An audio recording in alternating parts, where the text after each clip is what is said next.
So far, we've seen that when we're in the Lync client, initially we don't really get any contacts, but you can see right now I have one frequent contact.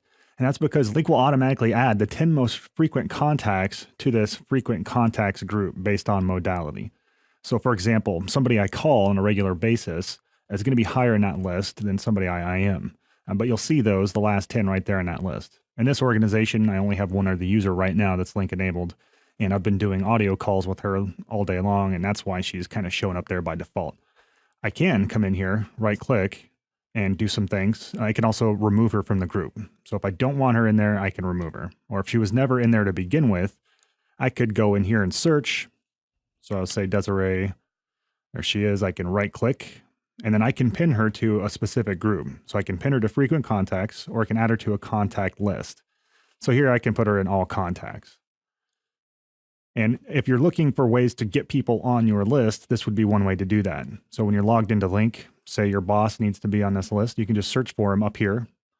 Once you find him, go ahead and pin him to your all contacts. Now, if you hover over the contact itself, we get the contact card here. If we hit the little drop down, you'll see that there's the phone number.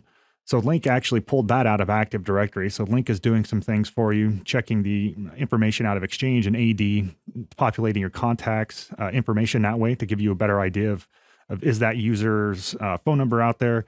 Are they in your time zone? That kind of thing.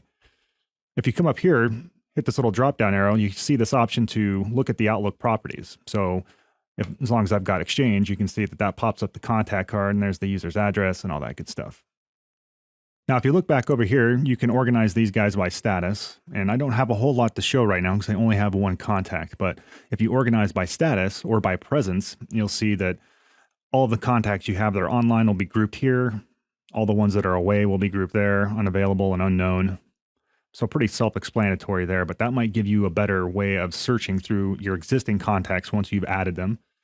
You can also view them by relationship. So if we come over here, you can organize these contacts by relationship. Right now, Desiree is in my colleagues, but I could add her to friends or family or work group or even blocked. And depending on what relationship the user is, that depends on whether or not they can see my presence and how they communicate with me. For example, the friends and family group, if I were to add a contact into that, basically the options it would give the user would be to share all of my contact information with them except for my meeting details. So if I'm in a meeting and I'm busy, they won't be able to actually see where that is, the title of that meeting, and that kind of thing. So if it's a work group relationship, that would basically be go ahead and share all my contact information with them except for my home and other phone numbers.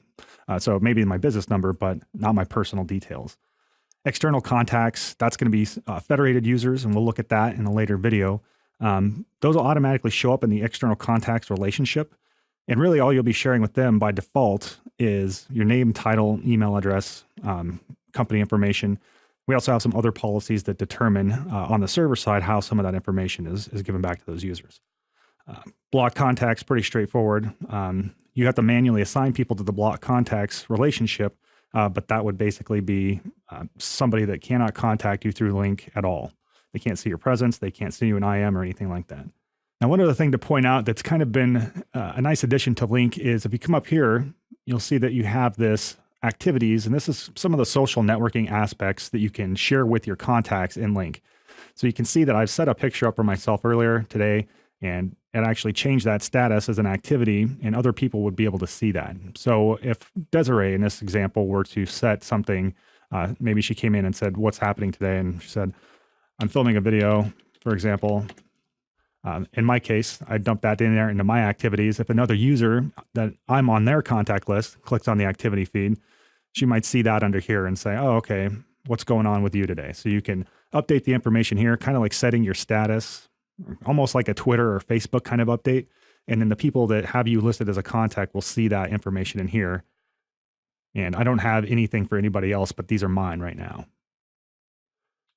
So that's just a high level of how you would manage your contacts. We're going to look at how you back up the contacts and how you can restore them in a later video.